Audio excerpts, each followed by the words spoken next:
यदि हम दरिद्रता से परेशान हैं तो माँ लक्ष्मी की कृपा हम कैसे प्राप्त कर सकते हैं? आइए इस पौराणिक कथा से जानते हैं। पौराणिक काल की बात है, बहुत सारे मुनि सभी पापों से छुटकारा और दरिद्रता को हमेशा के लिए जड़ से खत्म करने का सरल सटीक उपाय ढूंढने में लगे थे। ढूंढते ढूंढते उन्हें कई उपाय मिले, पर इन उपायों में से कौन है जो आजमाया हुआ सबसे बेहतर और निश्चित प्रभाव देने वाला है? यह जानने के लिए बहुत सारे ऋषि इकट्ठा होकर सूत जी के पास जा पहुँचे। ऋषिगण सूत जी के पास पहुंचकर एक साथ बोले, लगातार लक्ष्मी बने रहे और सब पाप भी कटें। किसी भी मनुष्य के लिए इसका सबसे सरल सहज उपाय क्या है?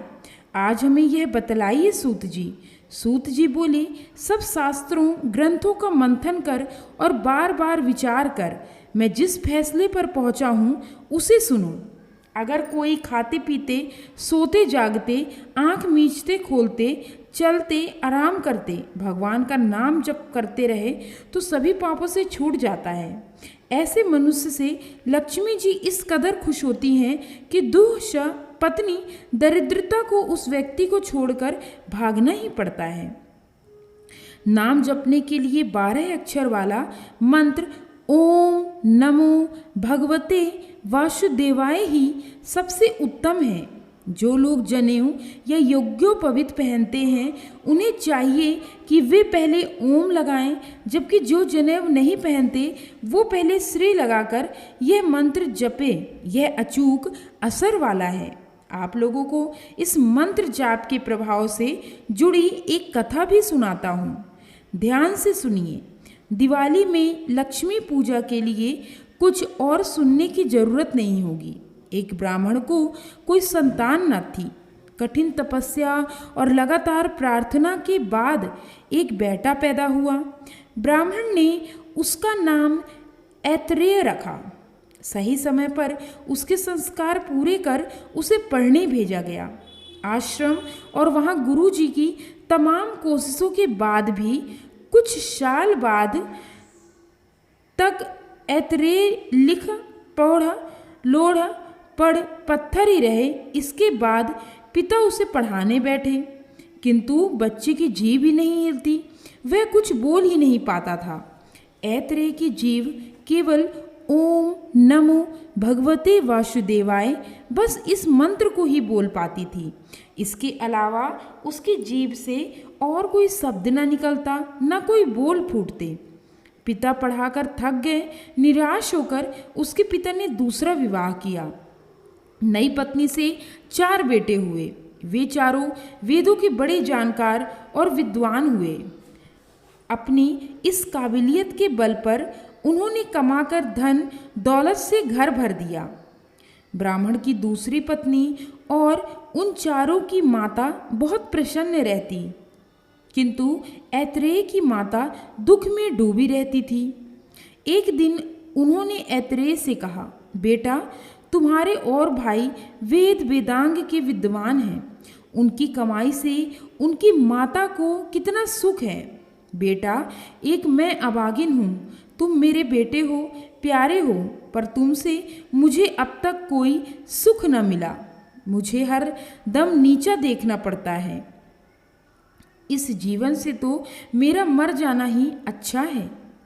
उनके चलते माता को इतना दुख है और वे उनके अनपढ़ होने से इतनी निराश है। ऐतरेय ने यह पहली बार जाना। माता को धाड़स बांधते हुए ऐतरेय ने कहा, आज ही मैं तुम्हारे लिए बहुत सा धन ले आऊँगा। इतना कहकर ऐतरेय एक यज्ञ मंडल में चले गए। जाने क्या हुआ कि ऐतरेय के यज्ञ मंडल में पहुँचते ही वेदी के पास बैठ यज्ञ करते वैदिक यंत्र के मंत्र ही भूल गए। उन्हें एक भी मंत्र याद नहीं आ रहा था। वे सभी बहुत असमंजस में पड़ गए। ऐतरेय ने वहाँ पर पहुंचकर उनसे कुछ पूछना चाहा तो हमेशा की तरह मुंह से ओम नमो भगवते वासुदेवाय मंत्र का साफ उच्चारण गूंज उठा। यह सुनते ही वैदिकों को न सिर्फ मंत्र याद आ गए बल्कि उनके मुख से ठीक ठीक उच्चारण होने लगा। यज्ञ करने वालों के मन में ऐत्रेय के लिए श्रद्धा उमड़ पड़ी। आज ये ना होते तो सारी तैयारियां बेकार हो जाती, हंसी होती अलग से। जरूर ईश्वर के भेजे बड़े महात्मा हैं। उन लोगों ने ऐत्रेय को प्रणाम किया और विधि विधान से उनके साथ पूजा की। जल्द ही उन्हें पूजन वालों की भी भारी संख्या हो गई। मौजूद लोग तो क्या, यज्ञ करने कराने वाले पंडित, ऋषि मुनि सब ने बढ़िया चढ़ावे के साथ उनका पूजन किया। पूर्ण आहुति के बाद यज्ञ समाप्त हुआ तो सोना, हीरे, जवाहरात आदि से ऐत्रेय का स्वागत किया गया। जमीन, गाय और दूसरे दोनों की तो गिनती ही न थी। ऐत्रेय ने सब धन माता के चरणों में झोली में डाल दिया। देवताओं द्वारा बरसाए गए फूलों से सारा वातावरण सुगंधित हो उठा। ऐत्रेय ने पूर्व जन्म के सारे पाप कट गए और जीवन भर लक्ष्मी की कृपा बनी रही। 12 अक्षरों वाला यह दिव्य साक्षर मंत्र का जप सचमुच बहुत प्रभावशाली है। माता लक्ष्मी सतोगुण युक्त देवी है। भगवान श्री हरि विष्णु जी देव हैं।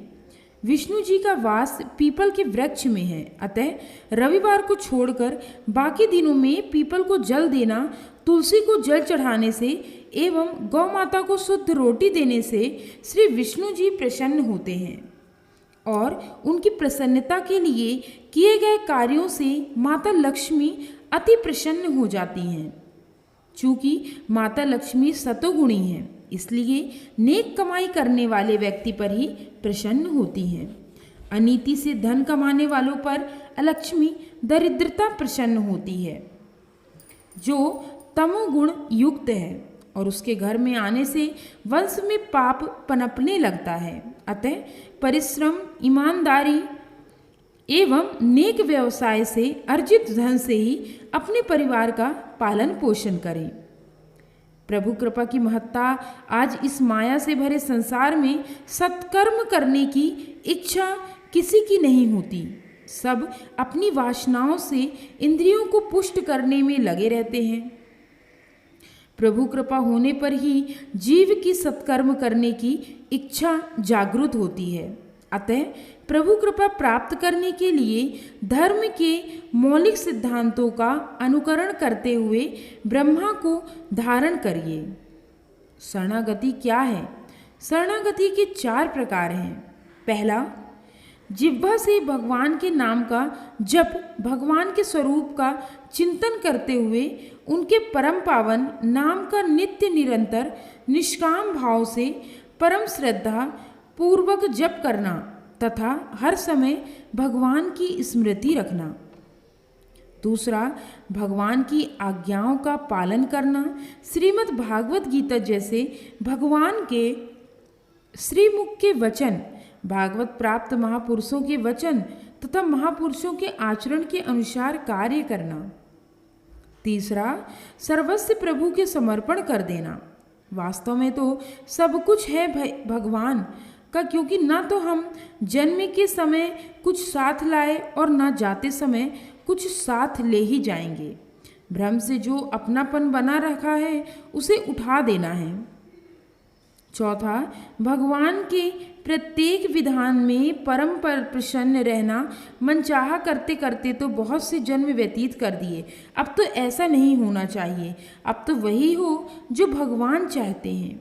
जीवन का सत्य आत्मिक कल्याण है, ना कि भौतिक सुख। सत्यवचन में प्रीति कर लें। सत्यवचन प्रभुवास।